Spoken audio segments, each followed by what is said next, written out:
Eu queria começar com essa imagem, porque assim, nós vamos falar do surgimento do sexo, da reprodução pelo sexo, né? Através do sexo, a reprodução sexuada. E eu achei essa imagem aqui incrível, porque a gente vai estudar nesse capítulo que surgiu a reprodução sexuada nas algas, vai ser complicado. E aqui está um homem, possivelmente submerso aí nas algas, né? Surgindo. E eu peguei essa frase aqui do Boa Nova, no capítulo 6, porque estudando o capítulo e assistindo um vídeo no YouTube sobre o estudo, o colega que faz, chama André, ele se refere à fidelidade a Deus, né? Aquele moreninho, não sei se vocês viram. E aí ele fala assim: nós não podemos duvidar da fidelidade do nosso Pai para conosco. Sua dedicação nos cerca os espíritos desde o primeiro dia. Ainda não o conhecíamos e já ele nos amava. Então, assim, eu penso assim, a gente ainda era uma alga quando Jesus liderou o povoamento da terra por nós, os seres humanos, né? Então ele já nos amava antes da gente existir, né?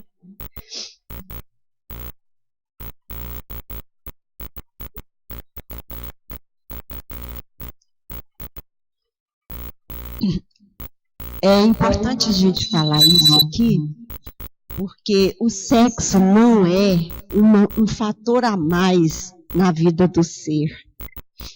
Ele é um monumental engano dizer que é um fator a mais. O sexo é, sem descolorir as demais sublimidades divinas do Criador, aquela sobre a qual se fundamenta a evolução de cada indivíduo, arrimando-o de incomparável energia eterna e criadora. E antes de continuar aqui, eu destaco que um capítulo de 6 páginas, agora me perdi, quando eu não anoto eu não lembro de nada, 9 vezes ele enfatiza a providência divina na condução dessa evolução do sexo, para poder nascer o ser humano, que no final é isso, né? De início, nos reinos inferiores, garante a perpetuação das espécies, no caso o sexo, né, que ele está falando. Já no reino da razão, qual um altar da vida, age como laboratório das formas físicas, estrutura a família e, sobretudo, responsabiliza-se pelas abençoadas criações nas várias atividades humanas, avalizando o progresso espiritual da humanidade. Então, a gente sabe que a primeira função do sexo é a reprodução, é a perpetuação de cada espécie, porque não é só o ser humano que tem a reprodução sexuada, né? Mas a gente sabe que quando a gente não procria mais, continua essa energia sexual como a maior energia que temos no nosso corpo, né? Porque é a energia da criação. É a energia da alma para os labores da natureza. E mais, pelo sexo fluem forças divinas, promovendo nascimentos e renascimentos no santo processo da reencarnação. Aí agora vamos ao começo de tudo, né? Eu estou falando da evolução do sexo, né? Nesse capítulo do Evolução em Dois Mundos. As bactérias são os organismos microscópicos, unicelulares, de várias espécies, que se reproduzem por divisão transversal. Eu não vou entrar no mérito dessa, né, Norris? Dessa reprodução, dessa divisão do processo em si, né? Célula, por sua vez, é a menor unidade de função e de organização capaz, por si mesma, de multiplicação e de relação, que apresenta todas as características de vida. Tudo começa, né, na célula. Pois bem, umas e outras, assexuadas, foram compelidas a atravessar milênios sobre milênios, se reproduzindo assexuadamente, isto é, sem o concurso de elementos próprios sexuais. Então, assim, quando a gente... Não, eu vou deixar para falar isso mais na frente. Foi então que aí aqui começa, quando eles falam da intervenção divina nesse processo, nesse início do processo, né? Foi então que os espíritos siderais, guardiões da vida, e com delegação divina, para promover o progresso terreno, esculpiram em determinado grupo de bactérias e células qualidades magnéticas, positivas e negativas. Eis que se aproxima o abençoado momento de eclodir a evolução animal. Então, lá no livro, ele explica melhor que essas algas, elas se deslocaram, elas viviam grudadas na rocha e se alimentavam exclusivamente de ferro, e com essa intervenção da delegação divina, elas se desgrudaram e saíram. Depois elas morrem em massa, mas para adquirir outras características, que vão ser, aí eles colocam essas qualidades magnéticas, positivas e negativas, para que se atraiam. Aí pensa, se nós aqui hoje, nesse atual momento de progresso, o homem já pega o óvulo da mulher e o esperma do homem e coloca in vitro e a fecundação, imagina uma alga com as mãos de Deus, né? Então, assim, porque eu queria ter falado no início, a natureza não dá saltos, tudo é científico, e o mundo não foi criado em 7 dias. Foram, para nós, no que nós medimos o tempo, mensuramos o tempo, bilhões de séculos. Depois, no final, eu falo a conta exata.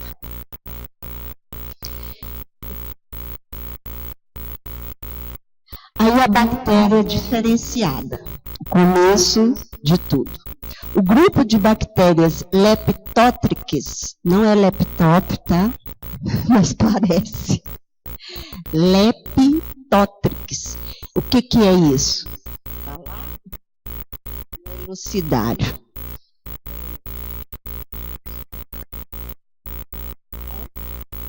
Alga microscópica, ainda bem que aqui eu não estou vendo a Helena. Alga microscópica com característica de bactéria. Ela se destaca de todos os demais grupos. É aquele esperma esperto, né? Digamos assim. Impressionante, nutre-se apenas de ferro. Possui revestimento ferroso que logo perde e vê-se coagido a nadar, com que novo revestimento se formará. Instrutores da vida maior supervisionam e dirigem tal atividade. Não foi por acaso, tá? O começo. A dinâmica que tais bactérias são obrigadas a vivenciar proporciona-lhes aproximação, jungindo-se umas às outras, preludiando o que estava por vir, a reprodução sexuada. Né? Então, até antes de haver o contato sexual do macho, da fêmea, ou do positivo e o negativo, que são as fluidos magnéticos que eles colocaram lá para elas se aproximarem, já houve esse pequeno processo ali, ó, jungindo-se umas às outras, preludiando o que estava por vir, a reprodução sexuada. Antes, morte em massa as visita, para depois elas próprias ressurgirem no mesmo ambiente. O processo, né? Igual os girinos, igual os espermas, que só um alcança o óvulo e o resto morre. De experimentação em experimentação, sempre sob coordenação do bem eterno, irão surgir algas verdes. Eu coloquei tudo em negrito quando tem a intervenção do plano espiritual. E eles falam que são os guardiães que foram... É tipo a equipe que foi designada para isso, né? Para o começo da reprodução sexuada. E eles são sempre dirigidos por ele. Me perdi aqui. De experimentação em experimentação, sempre sob coordenação do bem eterno, irão surgir as algas verdes. Sim, lembrei. É que, numa parte lá, ele fala que sob a supervisão do Cristo. Então, como ele é o nosso governador, né, desse planeta, que ele ama tanto, ele que coordenou também o início da vida. Estava inaugurada no planeta Terra a comunhão sexual.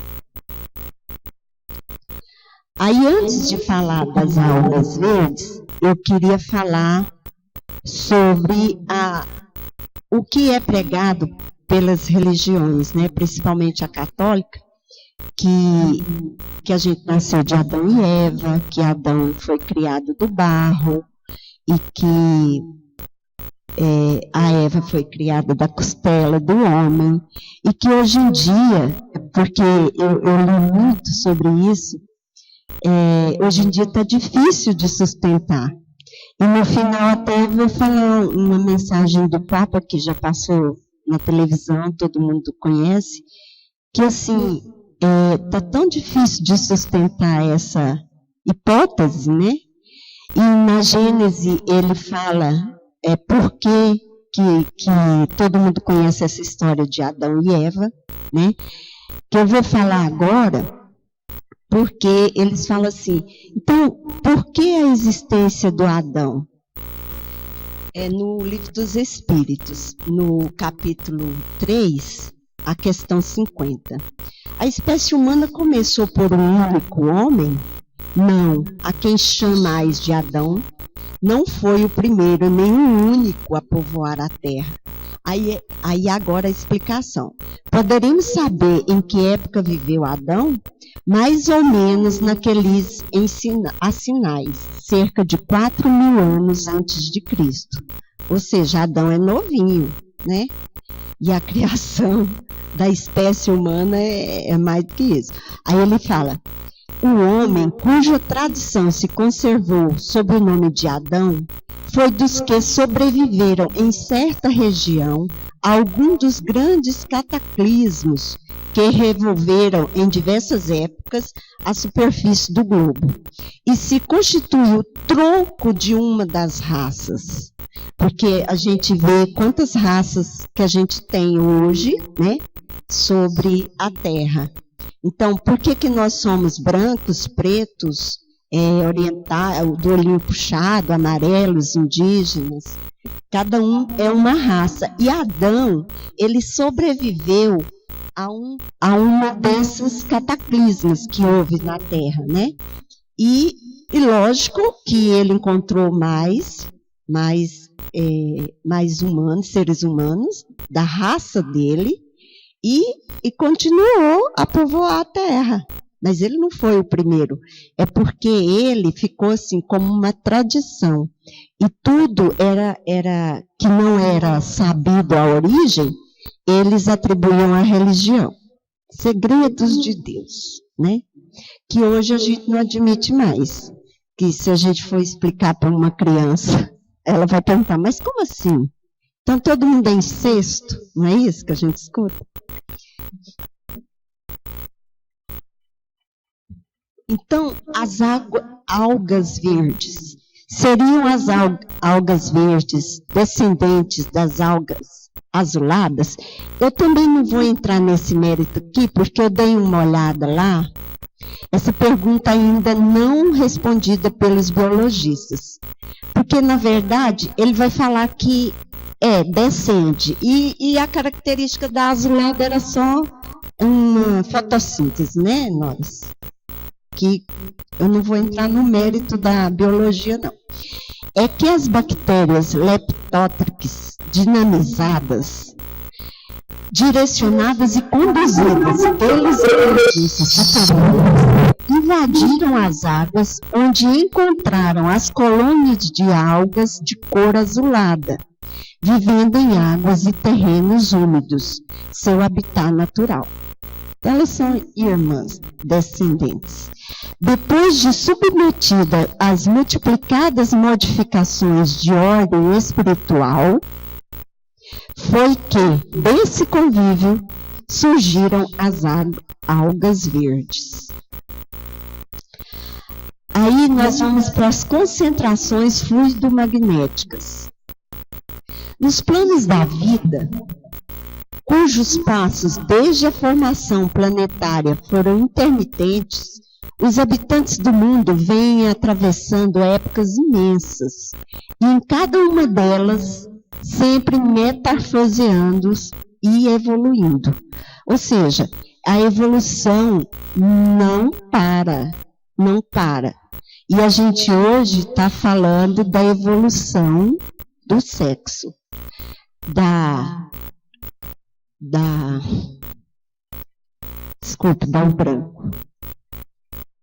reprodução sexual. As concentrações fluidomagnéticas a que se refere André Luiz são, em primeira e última análise, os cromossomos.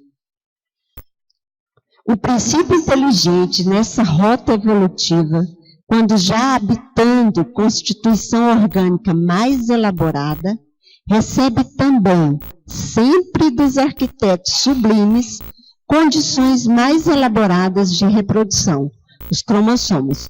Eu arrisco dizer, porque se não houvesse essa intervenção, tudo ficaria ali, como ficou milhões de anos, bilhões de séculos, né?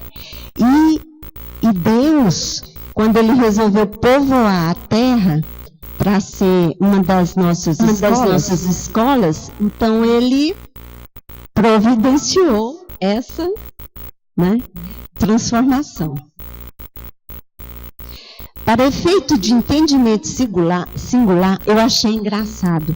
Quando eu li lá no livro, esse exemplo que ele dá, essa analogia que ele faz com os tipos da tipografia, com os moldes da tipografia, eu falei assim, gente, que legal, né? Porque aí nesse estudo aqui que eu pesquisei, ele fala do computador, mas lá no livro está só da escrita, né?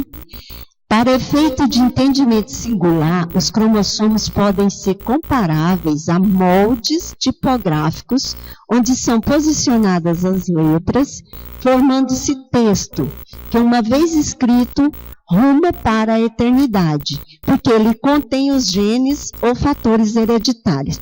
Então,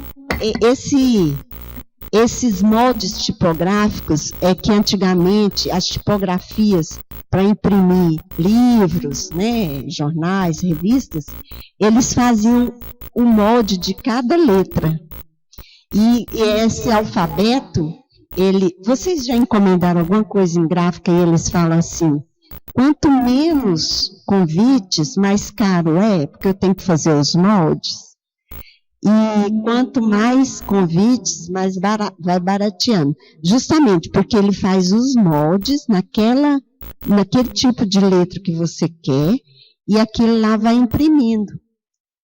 Né? Ele explica melhor aqui embaixo. Pelos editores de texto dos computadores modernos, é mais fácil entendermos como é que um texto de uma página, por exemplo, com dezenas de parágrafos, pode, cada um, ser grafado com um tipo de letra. E mesmo as letras com cores infinitamente diferentes. É o que a gente faz aqui no PowerPoint, né, Cíntia? Diferentes. A página seria o corpo, os parágrafos os cromossomos e as letras os genes. E a gente vai explicar melhor isso no próximo.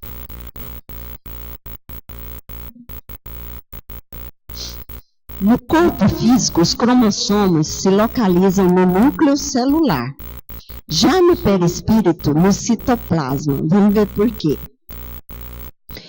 Do fato que no plano espiritual as células astrais são destituídas de núcleo, podemos inferir que isso acontece porque lá não há reprodução.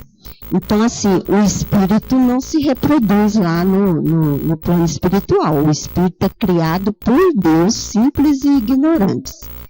E ele vem para cá para evoluir.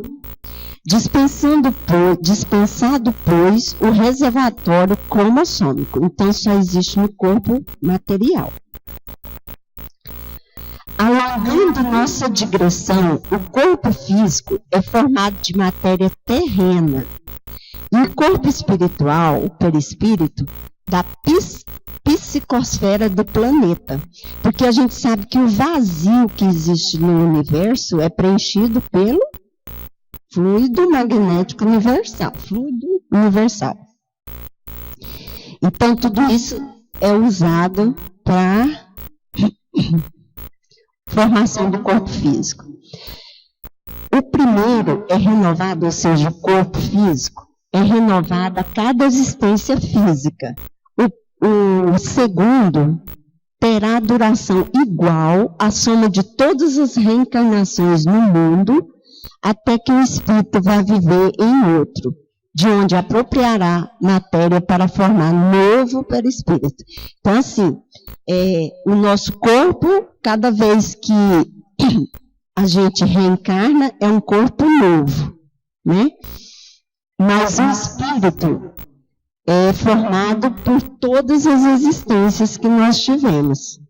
Por exemplo, você estava lá onde foi escolhido que Barrabás seria libertado e Jesus crucificado. Você estava lá jogando pedra. Depois você estava lá assistindo os leões comerem os cristãos lá no Coliseu. E hoje você está aqui. Então você tem toda essa herança, esse passado, essa bagagem espiritual. E essa aqui, como é que eu volto? Essa aqui é a figurinha do cromossomo. Tá vendo? Cadê o DNA lá, os genes? Agora, os filtros de transformismo. O princípio da reprodução é cada vez mais aperfeiçoado no princípio inteligente. Então, o que é o princípio inteligente? O espírito, né? Que aos poucos vai formando veículo físico e espiritual. Já vão ficando para trás os filtros de transformismos, as vidas no reino mineral e vegetal. Contudo, permanecem as experiências e automatismos ali adquiridos. Então, assim, a gente vai evoluindo, né? Mas esses filtros de transformismos, eles continuam lá, fabricando as outras células da mesma forma. E essas outras, que no caso se desvincularam, que foram colocadas magnetismo positivo e negativo para se reproduzir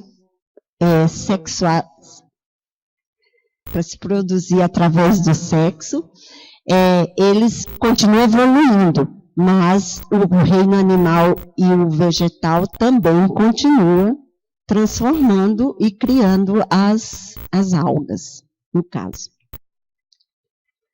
Importante anotar que ainda hoje temos na Terra as bactérias demonstrando taxativamente que Deus cria sem cessar. Aparecem e desaparecem seres considerados monstruosos no parecer e no tamanho. Permanecendo imortais os cromossomos de cada ser vivo de cada espécie, provavelmente nos centros vitais, já que no plano espiritual não há órgãos reprodutores, fica assim assegurada a hereditariedade. Deus é perfeito, né? Agora vem a descendência e seleção. As atividades garantidoras da descendência e da seleção ocorreram gradativamente e nos dois planos da vida. Tudo, né, na natureza foi gradativo. À medida que o princípio inteligente passava e repassava pela experiência da morte, mergulhava em diferentes campos vibratórios, com isso adquirindo cada vez mais condições de transformação e mesmo de mutação de espécie. Isso aqui, se a gente pensar também, igual às experiências dos cientistas, né? À medida que eles descobrem alguma coisa e quando vai aperfeiçoar aquilo, ele já tem a experiência anterior, né? Que agrega. Funções fisiológicas propiciadoras de expansão e herança tiveram e têm por base as energias físicas e espirituais, sempre, né? Ofertando condições para que as químicas do núcleo celulares e do citoplasma se reúnam. Tudo também comandado, supervisionado pela equipe de Jesus. Aí eles falam lá, nesse capítulo do transformismo, das teorias de Lamarck e Darwin.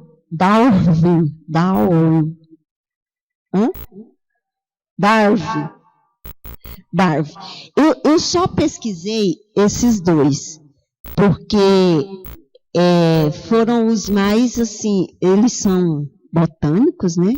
Botânicos? Que estudaram, eles não se deixaram levar pela como é que fala, das religiões? Pelas teorias religiosas, né? Que eram muito fantasiosas. Então, eles estudaram, e a teoria do Lamarck, ele fala, o meio cria necessidades que levam a mudanças nos hábitos e na forma dos indivíduos. Então, segundo a teoria dele, à medida que as células vão mudando nos hábitos e na forma, à medida que as células vão se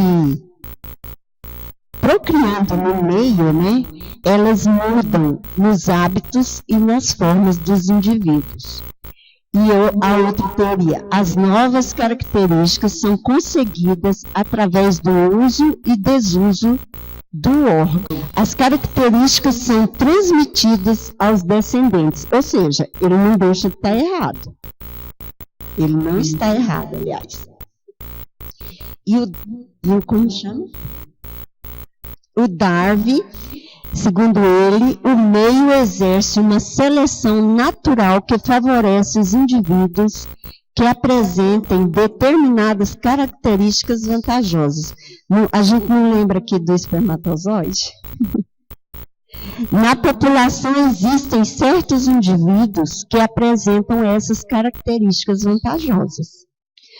Os mais aptos vivem mais tempo e reproduzem-se mais. Estes transmitem essas características aos seus descendentes.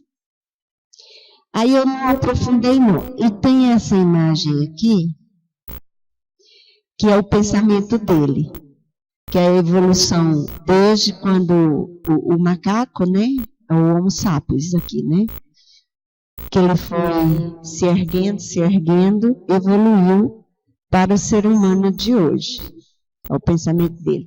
E essas teorias aqui da evolução das espécies, que eu só trouxe aqui para uma reflexão. Tá vendo? Começa com o girino, vai evoluindo, tem uma cauda. E nessa segunda linha aí, chega lá no feto humano, né? Aí agora a gente vai falar da genealogia do espírito. O homem criou a paleontologia, ciência que estuda os animais e vegetais fósseis, via traços deixados nos sedimentos geológicos. Então até hoje, né, são descobertos aqueles fósseis, né, e os cientistas calculam a idade de cada um, a raça que viveu naquele território, né? Naquela área lá. E nem ela lhes faculta explicitar a evolução.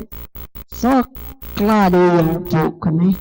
Em todos os seres vivos, da bactéria ao homem, sua formação embrionária e o nascimento estão a comprovar que há uma linhagem física para cada um deles, restando comprovado que há igualmente uma linhagem espiritual.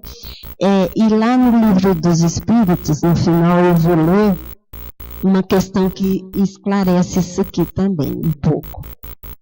Falando assim, tão despreocupadamente da bactéria ao homem, até parece que tudo foi tão simples, tão rápido, será? É hora de quem está lendo respirar fundo e pensar intensamente em Deus. De um a outro, da bactéria ao homem, foram consumidos 15 milhões de séculos. Depois alguém faz a conta. em anos da Terra. Ou, se quiserem dizer de outra forma, 1,5 bilhão de anos. Pois é, essa é a nossa idade.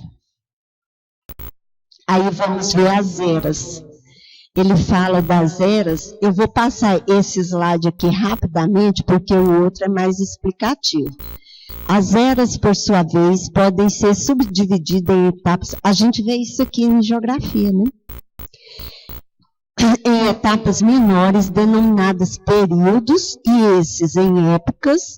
Lembramos desde logo que tais dados não contam com a unanimidade, havendo outras estimativas dos geólogos. Mas, mais ou menos só para a gente se situar. A pré-cambriana, com apenas um período, depois eu falo no outro slide. A paleozoica, mesozoica, cenozoica. Aqui, ó. Portanto, a história da Terra divide-se em várias etapas, que correspondem às principais fases do seu desenvolvimento. Na passagem da era pré-cambriana para a paleozoica, ocorreu uma súbita expansão e diversificação dos animais.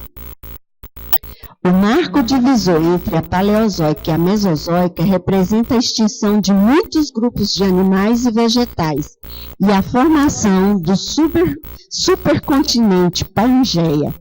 Eu vi um vídeo sobre a Pangeia que é muito ilustrativo. E a transição da mesozoica para a cenozoica característica pelo desaparecimento de grandes répteis e de vários animais marinhos. Então, assim, essa Pangeia é a teoria de que a Terra, os continentes eram unidos, era um bloco só. E ele fala lá no vídeo, é bem interessante, é só botar lá Pangeia. Ele fala no vídeo que um dos indícios que era realmente colado é que os contornos dos continentes, né? Que se a gente cortar um mapa da América do Sul, você encaixa na África, assim, ó. Então eram todos juntos e houve lá o Big Bang, né? e separou esses continentes e apareceram outros oceanos, que eram um só. Aí aqui é a era, bem bonitinha assim, arqueozoica, que durou 4 bilhões de anos. Aí tem o período azoico, o arqueano, algonquiano, formação e consolidação do planeta, crosta, oceano, surgimento da vida, algas e invertebrados. Então, a gente está estudando ainda aqui, né? A paleozoica, nome bonito, né? Primária, durou 250 milhões de anos. Aí tem os períodos cambriano, ortoviciano, siluriano, devoniano, carbonífero, permiano, que houve a diversificação dos invertebrados, já foi evoluindo, né? Primeiros artrópodes terrestres, primeiras plantas terrestres, primeiros anfíbios, primeiros répteis, primeiros insetos, florestas de samambaias, diversificação dos répteis. Aí a terceira, mesozoica, que é a secundária, durou 130 milhões de anos e teve os períodos Triássico, Jurássico, Cretáceo, primeiros mamíferos, domínio dos dinossauros, primeiras aves, extinção dos dinossauros, primeiros primatas, primeiras plantas com flores, já foi a reprodução das flores, né? Cenozoica, que é a terciária, durou 70 milhões de anos, Paleoceno, o período, Eoceno, Oligoceno, Mioceno, Plioceno, Pleistoceno, atual Holoceno. E aí vem a evolução dos mamíferos, os primatas, evolução das plantas monocotiledôneas e dicotiledôneas. E aí surge o homem. Essa primeira parte da explanação, que eu ainda tenho 20 minutos, eu queria fechar com essa frase do Papa Francisco, que ele fala assim, hoje eu enviei para o grupo do WhatsApp aquele vídeo do Divaldo falando sobre o Papa, né? Porque é a nossa referência agora, né? Do Espiritismo no Brasil, o Divaldo Franco. Então ele fala que ele é um missionário especial, e ele também é uma autoridade muito respeitada na Terra, né? Por todas as religiões. E ele, de fato, agora, ele está fazendo uns pronunciamentos assim, com verdadeiro ensino, primeiro de São Francisco, né? E do Cristo, né? Ele fala assim, o Big Bang, que hoje temos como a origem do mundo, não contradiz a intervenção do Criador, mas sim o exige, né? Então, como nós vimos aqui, tudo teve, até da água se deslocar do mineral, foi a vontade de Deus. Imagine a criação do nosso planeta, né? A evolução na natureza não é incompatível com a noção de criação, pois a evolução exige a criação de seres que evoluem. Então, ele está sendo assim, muito respeitado e ele está mais coerente com a ciência, né? A Igreja Católica não está mais vendendo a imagem de Adão e Eva, né? Do céu e do inferno. Tem várias palavras do Francisco já sobre isso. Aí eu queria ler aquela mensagem da gente. Tá assim, é o capítulo 4, item 10. Somente as religiões estacionárias podem temer as descobertas da ciência. Só as estacionárias. São as que se deixam distanciar pelas ideias progressistas, imobilizando-se no absolutismo de suas crenças. Elas, em geral, fazem tão mesquinha ideia da divindade que não compreendem que assimilar as leis da natureza, que a ciência revela, é glorificar a Deus em suas obras. Na sua cegueira, porém, preferem render homenagem ao espírito do mal, atribuindo-lhes essas leis. Uma religião que não estivesse, por nenhum ponto, em contradição com as leis da natureza, nada teria que temer do progresso e seria invulnerável. Graças a Deus o Espiritismo é assim, né? É o que a ciência descobre, a gente assimila, né? Aceita, revela. Aí agora eu quero ler 3 questões do Livro dos Espíritos. É o capítulo 3, a questão 44. De onde vieram para a Terra os seres vivos? A Terra lhes continha os germens, que aguardavam um momento favorável para se desenvolverem.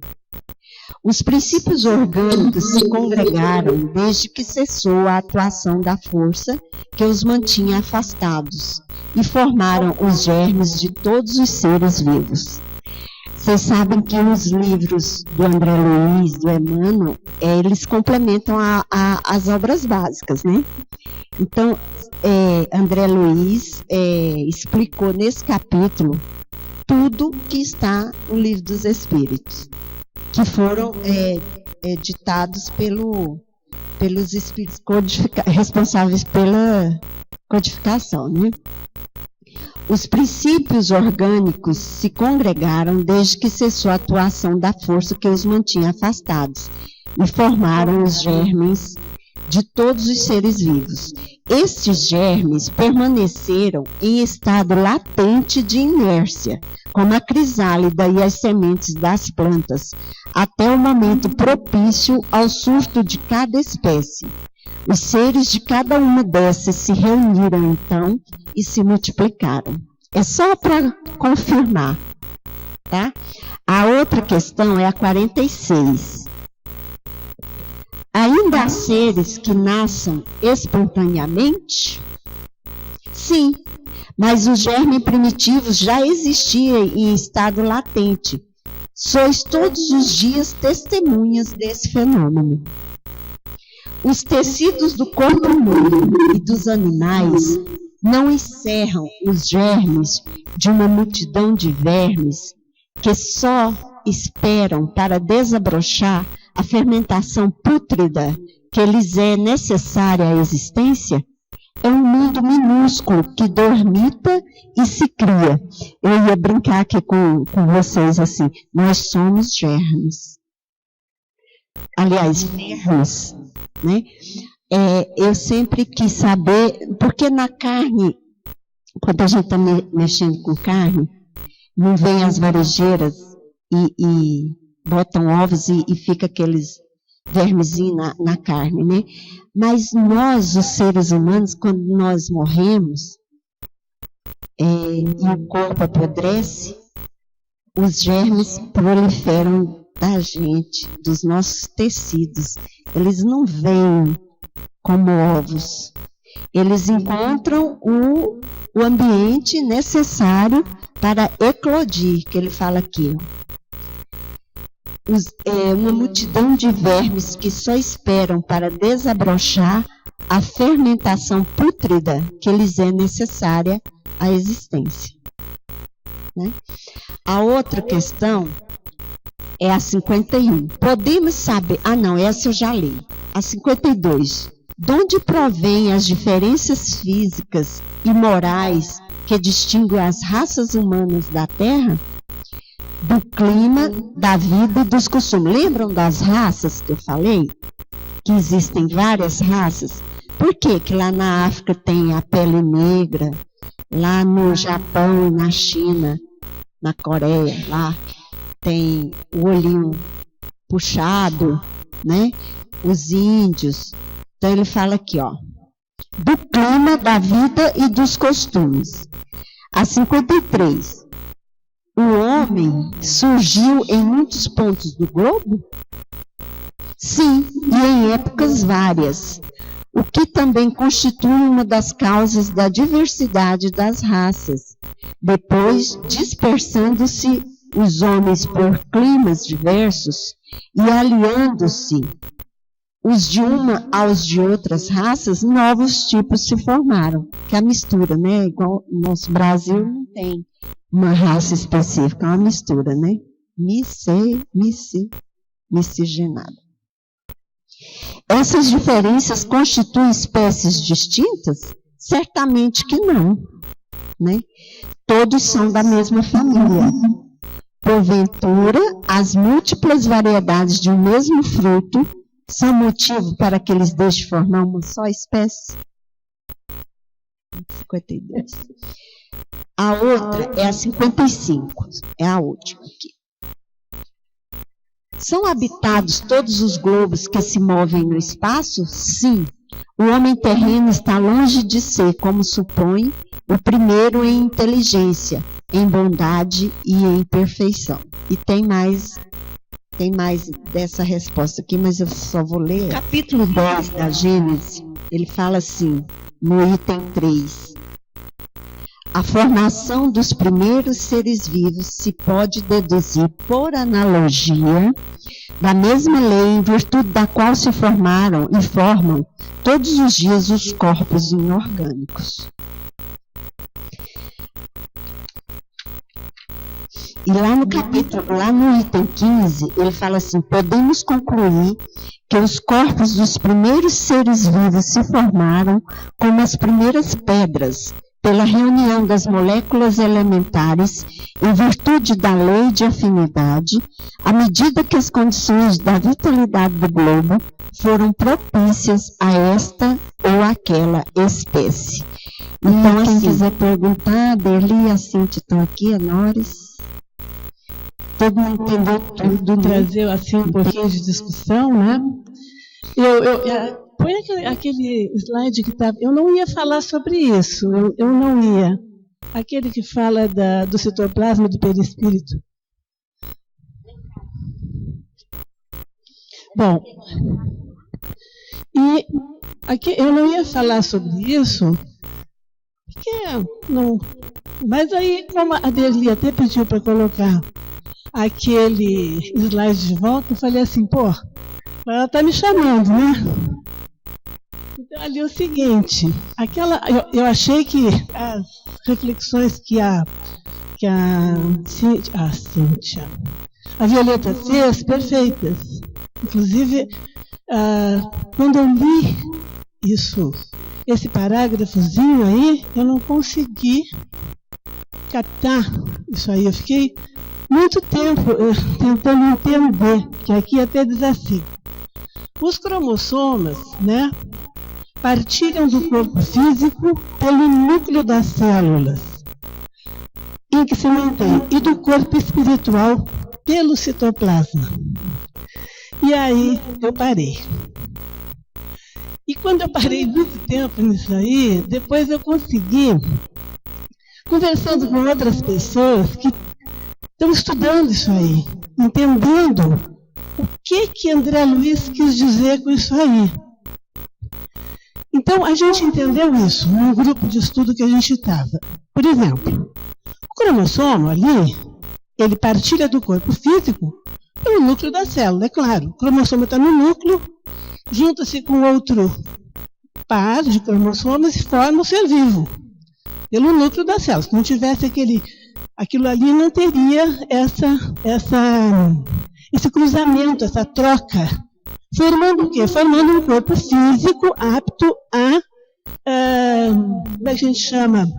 A que o espírito possa se expressar naquela encarnação, porque o espírito precisa, naquela encarnação, de determinadas características, tipo, vir sem um braço, de cego, vi muito bonito, uma pessoa muito linda, uma pessoa muito feia, uma pessoa, enfim, um corpo físico compatível com a necessidade do espírito, não é a reencarnação? Então, ali, quando diz assim, então, isso... Claro, isso aí está onde? Esse partilhamento está no núcleo da célula. Aonde aquele espermatozoide que chegou, como quem falou na semana passada, que foi... né? Não foi mais forte, mais rápido. Foi o que a espiritualidade impulsionou. Porque era aquele que tinha a característica que a espiritualidade precisa para aquela encarnação. Né? Então, isso é partilhamento núcleo de célula com núcleo de célula. Agora, a gente diz que o perispírito se acopla no corpo físico célula a célula. E é aí que esse grupo de pessoas que estava nesse estudo, e que tem até um trabalho que eu tentei achar, viu, Violeta, eu não consegui. Eu tentei falar com o Vicente Pessoa, porque ele conhece esse trabalho. Então, esse trabalho indica o seguinte, que o ponto de união, o ponto, digamos assim, de acoplamento do perispírito com o corpo físico é através de um ponto no citoplasma. Isso é muito interessante. Claro que a gente não entende. Mas tem um ponto no citoplasma que os médicos chamam de... Tem 2 médicos hoje aqui, né, para dizer isso. Tem uma organela do citoplasma que chama centríolo. E esse centríolo, ele tem uma função toda especial. E ele fica no centrosoma. Um ponto da célula que a gente chama de centrosoma. E esse centrosoma é o que esse grupo de médicos que estuda isso calcula que tenha sido o que André Luiz quis dizer aqui. O ponto de acoplamento do espírito com o corpo físico. Entendeu? Mas são assim, por isso que eu disse, não é uma... Então, como ela falou ali, digressões que a ciência hoje tenta fazer para entender melhor o que nesse livro aqui ele quis dizer. E outra coisa que eu ia falar, mas vou deixar para depois, vou deixar só isso para você, se quiser. Tu queres? Eu sempre assim tive uma dificuldade muito grande assim nas reflexões que eu faço. Ele fala assim, eu já fui alga, né? Uma palavra que a Violeta usou ali, né? Já fui assim. Aí eu fico refletindo sobre isso. Eu nunca fui alga. Eu usei o instrumento alga. É diferente. Então, eu fui um princípio inteligente que transitei nesses vários veículos.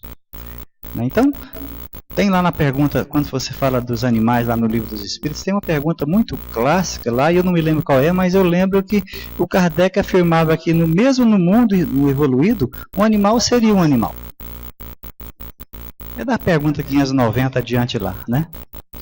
Então eu fico refletindo, eu não sou animal, eu usei o arcabouço animal, né?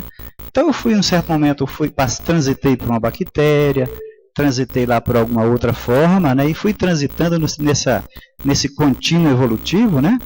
Até que eu estou aqui hoje. Mas eu fui especificamente princípio inteligente. Não fui cavalo, não fui alga, né? Eu fui um princípio que habitei esses vários transportes ao longo do tempo. Então a gente tem que tomar um certo cuidado como espíritas, isso eu estou refletindo eu mesmo aqui, tá? São afirmações minhas, né? Quando a gente for falar por ao longo do tempo, não, eu fui espírita, portanto eu fui cavalo. Fui árvore, né? Fui isso. Nós não fomos nada disso, nós usamos os instrumentos para evoluir. Nos princípios bioquímicos, nos princípios de atração, né, de sentimento, é uma coisa. Nós transitamos aí. Mas dizer que nós fomos isso está a uma distância muito grande. Eu usei esses instrumentos aí. Não sei se eu estou certo na minha reflexão, mas eu penso assim. A Derli acho que vai subir aqui, mas eu só complementando também, eu concordo contigo, mas no seguinte aspecto. Quando a gente diz eu fui, né? Você é você, desde que você é um espírito individualizado. Antes disso, você fazia parte de uma sopa cósmica. Você ainda não era coisa nenhuma. O princípio inteligente vai sendo levado gradativamente a vivenciar coisas novas para quê? Para se elaborar. Para elaborar o quê? O seu corpo espiritual. A gente já viu isso aqui. O que é o corpo espiritual? É o perispírito, que passa a ser chamado de perispírito quando? Quando se individualiza, tem a razão e se transforma no espírito. Então, claro, desse ponto em diante, é nesse ponto que nós passamos a ser. Nós, seres humanos, homens, né? Espíritos, não é maiúsculo, como Kardec falou, né? Pode falar, Dali. A gente tem realmente que ter esses cuidados, porque no capítulo que o Rogério apresentou, ele fala assim, que na evolução do planeta, aprende-se, o princípio inteligente aprende-se a solidificar no reino mineral. Aprende a nascer, crescer, reproduzir, respirar no reino vegetal. Aprende o instinto, a união, o princípio de sociedade coletiva, de coletividade no animal irracional. E desperta o espírito no homem com a razão. Então, eu sou um ser a partir do momento que eu me desperto como ser humano, na razão. Até houve a pergunta da questão se os animais tinham alma. Eu postei um vídeo no WhatsApp exatamente falando isso. O que você entende por alma? Para que a gente faça essa separação de quando a evolução, no processo evolutivo, nós aprendíamos como princípio inteligente, e quando no momento do despertar do espírito, nós nascemos como seres eternos, evoluindo sempre, até a angelitude, que a gente não sabe nem quanto tempo a gente ainda vai gastar para percorrer. Ok, Tom? Certinho? Mais alguma pergunta, gente?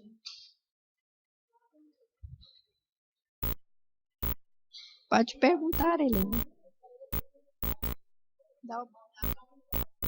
Sim. Então, eu queria falar para ele, nós não fomos mineral, nós não fomos alga, da mesma forma que não somos homens. Nós estamos homens.